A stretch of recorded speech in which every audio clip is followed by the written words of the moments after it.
যায়, মুসলমানরা চুরির বিষয় বা স্বাস্থ্য বিষয় যায়। কিন্তু মনে রাখতে হবে এই কিন্তু মনে রাখতে হবে আমরা এই দেশে আমাদেরকে গরু কোরবানি করতে দেওয়া হয় না, যেইখানে মুসলমানদেরকে নির্যাতন করা হয়, যেইখানে মসজিদ মাদ্রাসা ভেঙে ফেলা হয়, সেই দেশে আমাদের যাওয়া কি উচিত? আমি আমার জনগণকে বিশেষভাবে অনুরোধ করব যে আপনারা ওই দেশে আপনারা যাবেন না। যারা যায় তারা কোনো অশুভ উদ্দেশ্য নিয়ে যায়, সে অশুভ উদ্দেশ্যের কথা আমার ভাই বলেছে। সে অশুভ উদ্দেশ্যে তারা আমাদের টাকা পয়সা এবং টাকা পয়সার হিসাব না দেওয়া এবং আমাদের বিরোধী শক্তির সাথে তারা আঘাত করতেই যায়।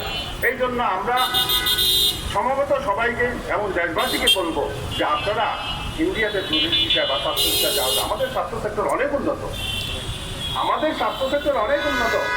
আমাদের দেশে সব ভালো ভালো ডাক্তার আছে, হয়তো আপনারা তাদের ঠিকানা জানেন না বা জানতে চেষ্টা করলেই তাদের পাবেন।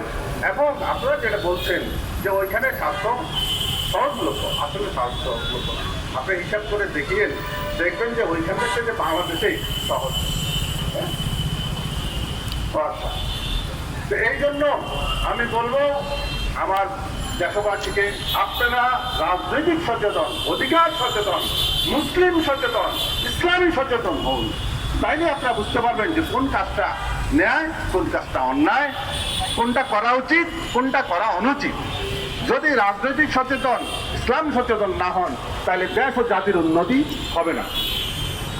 এই জন্য আমি সবাইকে উদ্যতভাবে আহ্বান করব, মহাজিররা কেন এসেছিল সেই ইতিহাসটা আপনারা জানেন। কেন ভারতের বিভিন্ন প্রদেশ থেকে বাংলাদেশে আশ্রয় নিয়েছিল 1947-এ? তাদের আত্মত্যাগের কারণেই আমরা স্বাধীন পাকিস্তান পেয়েছিলাম এবং তার ফলে 1971 সালেও আমরা আরেক বাংলাদেশ স্বাধীন হতে পেরেছি। সবচাইতে অবদান এই মহাজিরদের। এই মহাজিরদেরকে আমাদের সম্মান করা উচিত, তাদেরকে তাদের অধিকার এবং তাদের ক্ষমতা দেওয়া উচিত। এবং আমাদের সংসদেও এই মহাজিরদের জন্য একটা কোটা থাকা উচিত, যে তারা এই মহাজির আমাদের সংসদের প্রতিনিধিত্ব করবে। আমি এই বলে আমার বক্তব্য শেষ করতেছি। আসসালামু আলাইকুম।